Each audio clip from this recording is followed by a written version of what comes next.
Welcome to Darren Daily On Demand, your most trusted resource to help you become better every day. Here's your success mentor, Darren Hardy.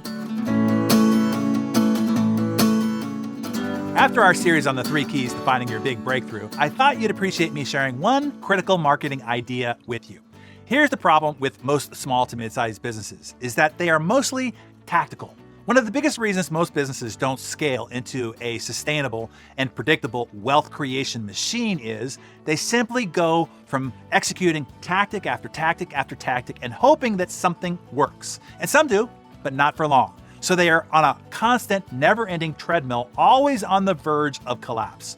Instead, you want to run your business off of strategies, not tactics. I'll give you an example to explain the difference between the two. A friend of mine had an online store that sold heart monitors. That's it, just heart monitors. He had a URL of something like heartmonitors.com or something. And if I'm remembering that correctly, it was years back. We were having lunch together in San Diego one day, and I was asking him how his business was going. Not as good as I hoped, he said. Why is that, I asked. Then he explained how he had just run an expensive ad in Competitor magazine that cost $50,000. He sold $40,000 worth of product. After his cost of goods, he lost $25,000. I said, okay, then what? What do you mean, then what? He asked. I just shipped them the product and looked for the next promotion I could run. Wait, I said. How did you ship it? I asked. In a typical brown box mailer. Why? He asked. Then it was when I realized that he was running his business on tactics. I took the big paper menu that was in front of me, flipped it over, and quickly drew out a full strategy. Before I tell you the strategy, here's the big idea you're going to want to write down. The mistake most make is thinking that the purpose of getting a customer is to make a sale. That's false. That's tactic-minded. Instead, you want to understand it this way. The purpose of getting a sale is to get a customer. That's strategy-minded. That transaction is when the relationship value with the customer begins, not ends. So here's what I drew out for him. I said, instead of just dropping the monitor into an empty brown box, create an inexpensive custom die-cut box where you can place the heart monitor in the middle, make it special when they receive it.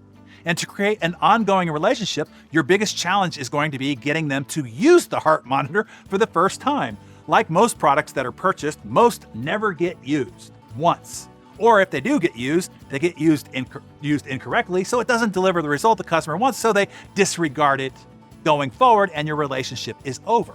So next, you're going to want to create a glossy, getting started mini magazine with pictures and illustrations and quick and easy tips to help them start using the product effectively. You know your primary buyers of these heart monitors are these weekend warriors who just signed up for their first half marathon, mud run, or triathlon. And someone told them that they needed to train with a heart monitor but don't have a clue about how to use it. Now, since you know these are neophytes and you know for what purpose they are buying this monitor, you can be of significant help to them. In that Getting Started mini magazine, you can introduce them to free videos that you've created. Find 3 top trainers in running, swimming, and biking and have them record a quick tutorial using the monitor in that discipline. Those trainers then can offer a $29 to $299 video training course that are available to help them train and prepare for race day. Now you have an upsell. They also get free access to the community of other couch to athletes to learn from, to get support from, and to share tips with. Now you have a community. Plus, if they are buying a heart monitor to compete in a half marathon or triathlon, you know that they're going to need a whole slew of other stuff. You can be a great assistance to them by going out and sourcing it for them. Negotiate wholesale prices with manufacturers and distributors of bikes, bike shoes, shorts, helmets, gloves, seat covers, apparel, running shoes, energy consumables, sunglasses, etc. You'll have assembled this big community of their best buyers, and you can now assemble exclusive wholesale prices on the valuable stuff your community needs.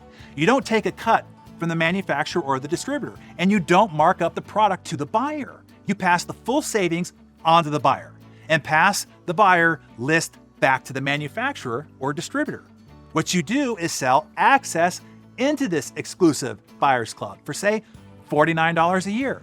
And just like Costco's membership fee, they'll save more money on their first purchase of most anything than the entire cost of membership in the Buyers Club, and it'll be covered. Now you'll have an ongoing subscription model.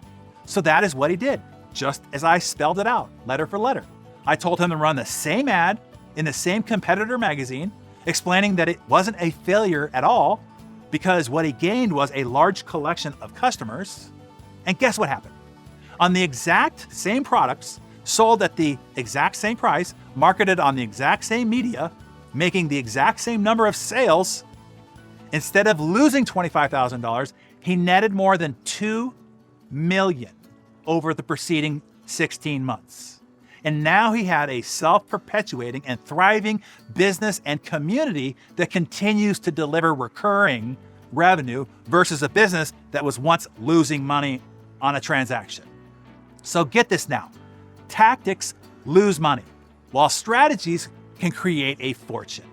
I guarantee I could take any one of your businesses and using your exact same products or services and the tactics that you're probably already using, and even if you are currently losing money on those customers, by deploying one or several of the strategies that I teach you at the Business Masterclass, it would multiply, probably many times over, the financial result of your business, and finally, build you a wealth creation machine that is endurable and sustainable. You see, the value of a customer is like the visibility of an iceberg. Less than 3% of the customer value is visible above the surface, and that is all most businesses see. But more than 97% of the value occurs after the sale, in all the other ways that you could be of value to them. Things, even if you don't have to offer them now, could easily be created and be of great value to them and financially beneficial to you. You learn all that and a whole heck of a lot more in our Business Masterclass. Put it this way, I think all businesses have an obligation to figure out how to increase the lifetime value of their customer. That means how can they be of increasing value for a greater lifetime horizon to their customer? And by the customer benefiting more from you over a greater time horizon, it also increases their financial value to you. But the obligation starts with the business, and that means thinking and operating strategically, not tactically. Producer Mariana here with a brief follow-up message. To get your seat at the next Business Masterclass mentioned by Darren in today's episode, go to hardybmc.com/Darren Daily. That's hardybmc.com/Darren Daily, and I'll see you there.